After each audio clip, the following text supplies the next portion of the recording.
Assalamualaikum warahmatullahi wabarakatuh. Perkenalkan, nama saya Ferincia Diara Nabila Putri, kelas 12 TKJ 2 absen 11. Hari ini saya akan mempresentasikan tentang etika bermedia sosial.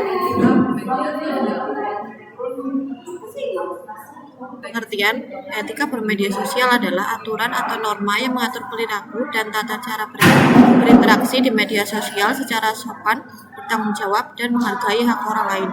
Etika ini bertujuan menciptakan lingkungan digital yang aman, nyaman, dan bermanfaat bagi semua pengguna dengan menghindari tindakan yang dapat merugikan diri sendiri maupun orang lain, seperti penyebaran hoaks, ujaran kebencian, pelanggaran privasi, dan perundungan online.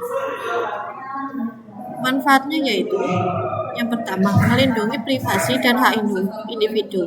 Etika ini mengajarkan kita untuk tidak menyebarkan informasi pribadi orang lain tanpa izin, sehingga mencegah pelanggaran privasi dan potensi penyalahgunaan data pribadi. Lalu yang kedua, mencegah penyebaran informasi palsu. Penggunaan diajak untuk selalu memverifikasi fakta sebelum menyebarkan informasi agar tidak menjadi penyebaran hoaks yang dapat merusak kepercayaan dan menimbulkan kerugian sosial. Lalu yang ketiga, mendorong penyebaran konten positif dan edukatif. Etika membantu media sosial menjadi sarana yang mendidik dan menginspirasi dengan konten yang membangun, bermanfaat, dan tidak menyinggung sara atau hal negatif lainnya. Lalu yang keempat, mengurangi resiko kejahatan dan perundungan daring.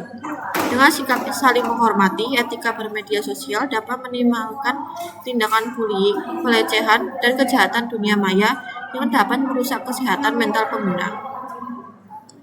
Lalu tujuan, mewujudkan penggunaan media sosial yang bertanggung jawab supaya setiap pengguna sadar akan konsekuensi dari aktivitas digital mereka dan menggunakan media sosial dengan penuh kesadaran dan tanggung jawab.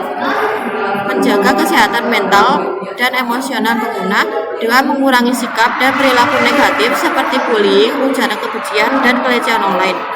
Lalu yang terakhir, mencegah terjadinya kejahatan dan tindak pelanggaran hukum di dunia maya karena etika bermedia sosial juga sesuai dengan regulasi seperti UU ITE yang mengatur perilaku pengguna.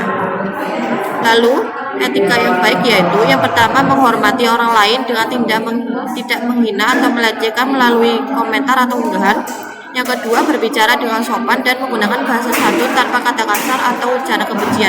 Lalu yang ketiga, memverifikasi kebenaran informasi sebelum membagikannya agar tidak menyebarkan hoaks. Lalu yang keempat, menghormati privasi orang lain dengan tidak membagi data pribadi atau foto tanpa izin. Lalu yang kelima, menghargai pendapat dan perbedaan orang lain dengan sikap toleran. Lalu yang terakhir, berpikir sebelum memposting, mempertimbangkan dampak dan memanfaatkan konten yang dibagikan. Lalu kesimpulannya yaitu etika bersosial adalah prinsip moral yang mengatur perilaku kita dalam berinteraksi dengan orang lain agar saling menghormati, bertanggung jawab, dan menjaga keharmonisan. Dengan menerapkan etika ini, kita dapat menciptakan hubungan sosial yang baik, menghindari konflik, serta menggunakan media sosial dengan bijak dan santun untuk kebaikan bersama. Jadi etika sosial adalah landasan moral yang penting untuk menjaga keharmonisan keamanan dan kemajuan dalam interaksi sosial, baik secara langsung maupun melalui media sosial. Terima kasih. Wassalamualaikum warahmatullahi wabarakatuh.